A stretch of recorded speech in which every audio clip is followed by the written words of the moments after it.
Aujourd'hui, je vais parler du mob programming. Donc, le mob programming, c'est quelque chose que j'ai mis en place sur mon projet que je trouve qui est vraiment hyper intéressant pour partager les connaissances au sein d'une équipe. D'abord, je vais vous présenter. Moi, je m'appelle Hugo. Je suis tech lead chez BAM et en ce moment, je travaille pour le Pass Culture. Vous avez peut-être déjà entendu parler si vous avez des gens assez jeunes dans votre entourage. C'est sur ce projet-là où j'ai mis en place le mob programming avec des collègues et qu'on en fait régulièrement. Qu'est-ce que le mob programming? Vous connaissez le peer programming sans doute, donc c'est codé à 2. Mob programming, c'est à plus que 2. C'est assez simple. Pourquoi on veut faire ça? Parce que 2 c'est bien, mais est-ce que 3 c'est mieux? Donc il va avoir des points communs bien sûr avec le PP, mais il y a aussi d'autres avantages qui arrivent. Donc, dans tous les cas, nous avons le partage des connaissances. Donc, ça va être les tips et astuces qui vont être partagés, par exemple. Ça peut être des trucs bêtes, mais juste des raccourcis d'éditeur, des commandes pratiques. La semaine dernière, il y avait un rookie qui a découvert que commande D sur VS Code, ça permettait de faire des multisélections qui est assez pratique. Mais en attendant, si on n'a pas ça, ça peut être douloureux. On a aussi des bonnes pratiques qui vont être partagées. Ça peut être comment découper bien ses commits, comment découper son code, ou même des façons de tester. Il y a différentes façons de tester. Un exemple concret, pas plus tard que hier, il y avait des gens qui n'étaient pas à l'aise sur comment bien moquer ces libs sur le projet. Dans ces tests, maintenant il a plus de billes, donc c'est pas mal. Et donc, là, je donnais des exemples, par exemple, avec la montée en compétences de junior, mais ça vient aussi avec le partage de connaissances. Par exemple, s'il y a un dev qui a été expérimenté, qui s'en va d'un projet, il va avoir des connaissances sur certains domaines particuliers, et là, ça permet aussi d'avoir des offboarding un peu plus tranquilles, où il va faire, avec d'autres devs, une feature, par exemple, ou de plusieurs features, et ça permet, du coup, en faisant cette feature, que d'autres gens connaissent mieux cette partie du code aussi. Et aussi, pour quelqu'un qui est un peu plus tech lead ou même un CTO dans une petite boîte, ça permet aussi de savoir comment ça fonctionne aussi en pratique sur son code, éviter d'être dans une tour d'ivoire et se dire ça doit marcher comme ça. Et en pratique, les gens font absolument pas ça et ils se rendent compte aussi de ces parties-là. Et bien sûr, propager la connaissance qu'ils ont. Ça permet aussi, il y a aussi d'autres avantages comme ça permet d'avoir un code de meilleure qualité. Pourquoi? En fait, on va avoir plus de retours. Donc, ce que je montre ici, au lieu d'avoir, en général, on va avoir des retours, par exemple, au niveau des PR. Mais là, on peut avoir des retours qui vont être plus nombreux, parce que ça va être directement en direct, on a juste à parler à la personne. Et du coup, s'il y en a plus, et avoir des temps de retour qui vont être plus courts, donc plus. Et de plus de personnes, parce qu'on est sur du mob programming, donc il va y avoir plein de gens, et connaissance du code, et connaissance du code et des connaissances métiers qui vont être partagées. Des endroits qu'on n'a jamais touchés, on n'a jamais travaillé dessus, c'est toujours plus difficile. Et enfin, ça permet aussi de rester un peu plus attentif sur les objectifs qu'on a pendant le dev de notre ticket, ce qui peut être un peu difficile au tout début quand on commence à faire du dev, parce qu'on va avoir des gens qui vont définir les next steps qu'on veut faire. Ah ok, on va faire ça, et puis après on va faire ça, puis après on va faire ça. Et éviter qu'il y ait, par exemple en PP, on peut avoir une discussion qui va être qui va dériver un peu suivant les personnes. Et avec le mob programming, du coup, il va y avoir aussi d'autres personnes qui vont être un peu plus garantes là-dessus. Et si jamais quelqu'un doit partir du mob pour faire autre chose parce que quelqu'un a besoin d'aide ou quelque chose comme ça, elle peut partir et le groupe va continuer sans elle. Puis après, la personne peut revenir et juste être briefée rapidement et ça redémarre. Dans ce cas-là, vous dites, bon, t'es sympa de nous présenter tout ça, mais moi, comment je fais dans mon équipe? On a des deadlines à tenir, on a des choses comme ça. Comment je fais, moi, pour arriver à le mettre en place? Déjà, certains avantages ici que j'ai présentés ici peuvent être des cordes sensibles dans certains projets au niveau des PO. Un offboarding douloureux, ça peut être un point que même les PO-PM ont ressenti et peuvent vouloir éviter. Et aussi, ça peut y avoir un bon exemple de premier sujet sur lesquels on peut tester, c'est avec un sujet complexe, par exemple, ou mal maîtrisé par un nombre de personnes. On peut se dire, il y a tel endroit, je ne connais pas, on a besoin de dev là-dessus, ok, on va embarquer plus de personnes dessus, comme ça tout le monde connaîtra là-dessus. Comment faire en pratique? Donc, au sein du Pass, nous, on utilise, on va être sur VS Code, donc on utilise l'outil LiveShare qui est parfait pour ça. Même quand on est à côté, on préfère, on le fait souvent en live share parce que c'est pratique, on voit directement le code de toutes les personnes et tout. Et on va se distribuer des rôles. Là, c'est un exemple de façon de faire. Il y en a plein d'autres qui existent. Internet est rempli de ça. Mais du coup, on va découper avec. C'est un peu comme dans un rallye. Il y aura une personne qui va être le pilote, une personne qui va être le copilote. Donc le pilote, c'est la personne qui va coder, celle qui connaît la machine, qui va choisir la direction juste maintenant.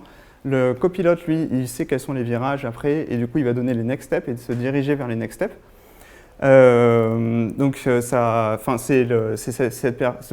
Ces rôles vont tourner toutes les quelques minutes. Donc en général, moi je fais 4 minutes, 5 minutes. Et les autres movers, ils ne vont pas se tourner les pouces en attendant. Ils sont toujours proactifs là-dessus. Ils vont faire des propositions au copilote, donc au navigateur.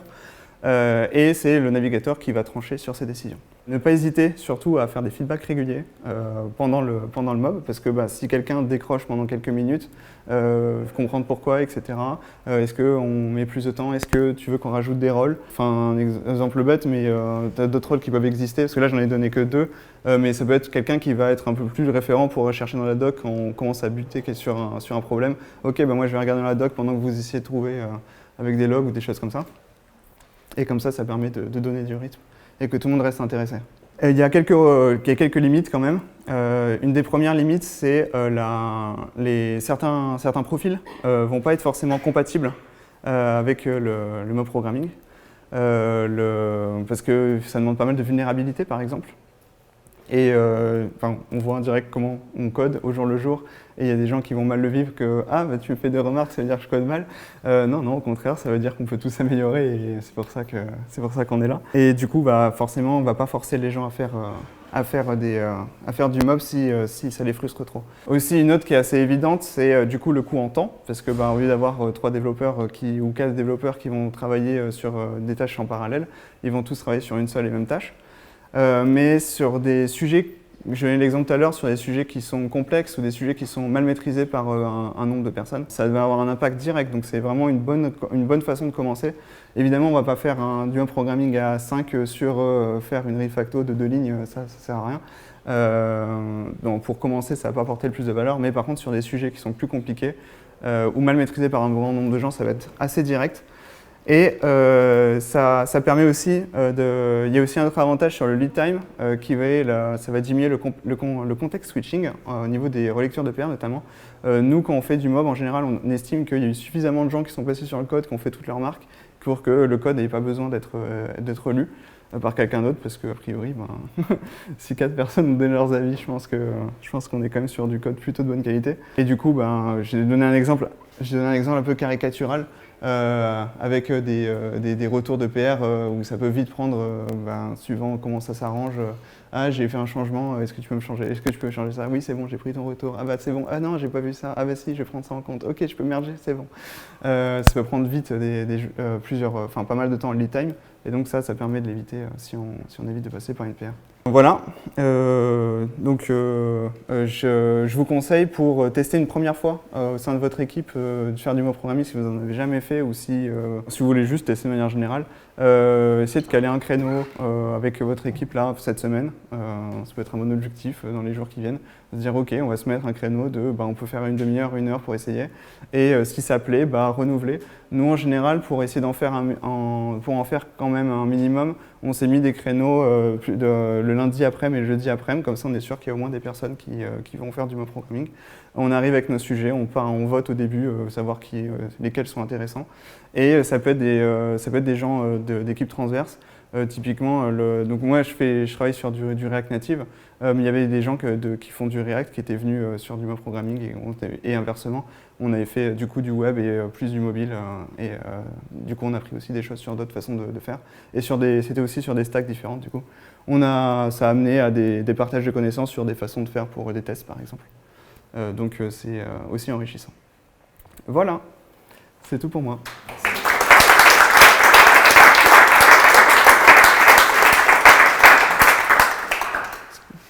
Ça fonctionne bien aussi en remote? En remote, avec LiveShare, moi j'ai une bonne expérience là-dessus. On est quand même souvent en remote dans mon équipe, parce que des gens partent ailleurs en France. Et oui, ça fonctionne bien. On se met sur un Google Meet et on est en LiveShare. Et comme on voit ce que voit l'autre personne avec, ben, on peut parler de la même chose sous les mêmes yeux. Et pour moi, c'est assez pratique là-dessus. Et aussi, un fait intéressant aussi qui peut être pas mal, LiveShare permet aussi de partager des ports. Donc si on a un serveur qui tourne en local, on peut partager les ports de ce serveur. Et ça fait quand même pas mal la diff là-dessus. Si tu fais des sessions de quelle durée à peu près? Alors nous, on fait d'habitude, nous on s'était fixé des créneaux de 2 heures par exemple, mais on fait des pauses dedans parce que c'est assez crevant. C'est assez crevant ma programming, parce qu'il faut être hyper attentif auprès des gens, demander des feedbacks, etc. Mais ouais, on fait ça et en gros, nous on a un petit outil tout naze qui juste fait des chronomètres qui coupent toutes les 1 minute qu'on fixe et on se fixe aussi des breaks tous les temps. Parce que c'est important au moins se poser la question, est-ce qu'on veut faire une pause? Ah ouais, là, je commence un peu à carburer, ça peut être pas mal. Pourquoi tu as le rôle de navigator pourquoi c'est pas le driver, par exemple, qui décide ce qu'il prend vraiment? L'idée, c'est que le driver il est le plus focus sur... typiquement, l'USF, il va avoir deux charges mentales en même temps. Il va être à la fois, qu'est-ce que je vais faire dans mon code? Genre, si Navigator, il va me dire... Parce que le Navigator, j'ai oublié de le préciser, mais c'était écrit. Il va préciser, il va essayer de donner donner des indications assez haut niveau, le plus haut niveau possible. On va pas dire écrit const machin blabla. On va te dire fais un composant avec qui fait ça par exemple. Ça peut suffire suivant les connaissances du driver. Mais du coup, le driver, il va avoir cette charge mentale de comment je vais faire ma chose en pratique. Et ça évite d'avoir la charge mentale de OK, comment on va faire notre next step en plus. Après, évidemment, il va donner son avis comme les autres mobbers. S'il dit non, on va pas faire ça, j'ai mieux, évidemment qu'il va le proposer. Quand tu fais du LiveShare Ouais. et un Meet, est-ce que sur Meet tu partages aussi ton écran ou... Ça dépend. Il y a des fois oui, il y a des fois non. Ça peut servir typiquement quand il y a une personne qui arrive, le temps qu'elle aille sur LiveShare et tout, elle peut déjà un peu suivre s'il y a un écran partagé. Là-dessus, ça peut être pratique. Ou si on veut montrer, par exemple, un simulateur, OK, on va voir les ports qui vont être partagés. Donc, si les autres ouvrent un simulateur, ils vont la même chose. Mais si on veut montrer un truc particulier, c'est bien de partager son écran aussi. Ouais. Mais c'est pas nécessaire, ça dépend des cas. Tu dis que tu avais rencontré un problème parfois avec des mecs qui n'étaient pas à l'aise avec le mode programming. Oui, ça arrive qu'il y ait des gens qui... on a eu des gens typiquement qui nous avaient dit moi, ça me stresse d'aller en mode programming. Tu leur as donné le rôle de driver ou tu étais quand même inclus dans le... Non, si, ils avaient les rôles, etc. Si, ouais, ça... en fait, ouais, on n'a pas résolu, on n'a pas encore craqué ça. Mais c'est vrai que peut-être ça peut dépendre des rôles. Après, il ne faut pas que ça fasse du shaming, disant non, lui, il ne peut pas être driver, ça peut être un peu gênant. C'est pour ça, parce que si Ouais. du coup décorer l'équipe, tu te sens moins appartenir du coup à l'équipe si tu... Ouais, au sein du PASS, j'ai pas eu des gens, c'est plus sur d'autres projets où j'avais des gens et ouais, en fait, c'est fini par il venait pas. ce qui est dommage parce que du coup, tous les avantages que j'ai listés, ils les ont pas quoi. J'ai l'avantage là dans mon équipe au niveau du PASS, les profils sont carrés donc ça, c'est cool. Est-ce que vous avez un peu adapté le mode programming chez vous, du fait de particularités de votre business ou de vos technos? On fait vraiment comme c'est explicité là. Tu penses à quoi par exemple? Je ne connais pas le mode programming, mais j'imagine que c'est une méthode Oui, que vous avez importée. Oui, c'est ça. En gros, on a pris un exemple qu'on avait déjà expérimenté sur notre projet, l'exemple du navigator et du driver. Mais comme j'ai dit, il y a aussi d'autres exemples qui existent en ligne. Si ça ne marche pas à driver navigator, à voir s'il n'y a pas d'autres exemples qui peuvent fonctionner mieux, que ce soit métier mais que ce soit aussi avec les personnes. Mais je pense que c'est bien de faire des feedbacks pendant et de faire des rôtis à la fin pour avoir un peu les sentiments des gens.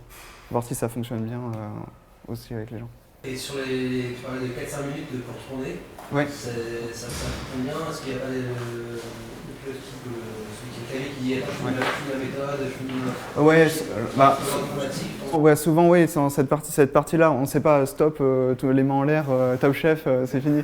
Non, justement, la personne finit ce qu'elle était en train de faire. De toute façon, c'est elle qui décide si elle lâche le clavier ou pas. Si elle écrit, elle écrit. Mais ouais, non, en général, ce qu'on fait, c'est que la personne elle finit ce qu'elle était en train de faire, sauf si elle estime que elle peut passer à l'autre et tourner. On essaie de faire 3, 4, 5 minutes. Après, ça va dépendre de qui, qu'est-ce qu'on fait, etc. Mais parce que, j'ai vu pas mal de recommandations en ligne des gens qui disaient plutôt 20-30 minutes par personne. Et je trouve que c'est super dur à suivre quand t'es pas driver un peu de temps en temps, à toucher un peu du code. Je trouve que c'est assez dur à suivre pour le coup. Alors que quelques minutes, bah, au moins, tu mets au moins les mains dans le cambouis et si jamais tu suivais pas trop, tu t'en rends compte à ce moment-là et du coup on peut faire un petit peu, ok, on va se poser, qu'est-ce qu'on est en train de faire, pourquoi, etc. Oui. En vrai, on n'a pas du tout tous la même vitesse de code, comme tu dis, ton rookie là qui savait pas contrôler, ça faisait des multi comme ça. Ouais. Et comment tu fais pour faire en sorte que en fait, le driver ne soit pas complètement saoulé avec le navigateur qui va faire un composant et puis après tu vas faire une autre. Justement, pour moi, c'est le navigator qui va gérer un peu cette partie-là en donnant les commandes, enfin, en donnant un peu la trajectoire vers laquelle on va. Il va adapter ça par rapport au driver. Si par exemple il voit que le driver, il met un peu de temps sur une partie, genre s'il lui donne des trucs très vagues et que le driver, je sais pas trop comment on fait ça, il va lui donner un peu plus d'indications, un peu plus micro. Ouais, mais du coup, quand tu disais que pour les mobiles, c'est compliqué de rester toujours impliqué. Ouais. Si eux, ils sont en train d'attendre, en fait, on va dire les 3 quarts du temps, parce que juste le driver, c'est pas une machine et il code à la vitesse de ses libre, est-ce qu'ils vont pas s'ennuyer ou commencer à penser à autre chose, oublier ce qu'ils sont en train de faire Là-dessus, j'avoue, j'ai pas trop eu ce cas-là où vraiment c'était pénible de suivre le driver qui écrivait. Mais c'est vrai que ça peut arriver si la personne, ne serait-ce qu'elle n'a pas sa machine, elle est sur un AZERTY, elle est sur un QWERTY ou inversement, ça peut jouer. J'ai pas eu ce cas-là, j'avoue que je sais pas trop, mais après peut-être que ça peut être justement éviter d'avoir L'idée du driver, c'est que c'est le pilote, donc le pilote, il connaît son truc et ça va aller. Peut-être que la personne, elle saute son tour sur le côté driver. Okay. Avec une justification qui ne soit pas du shaming.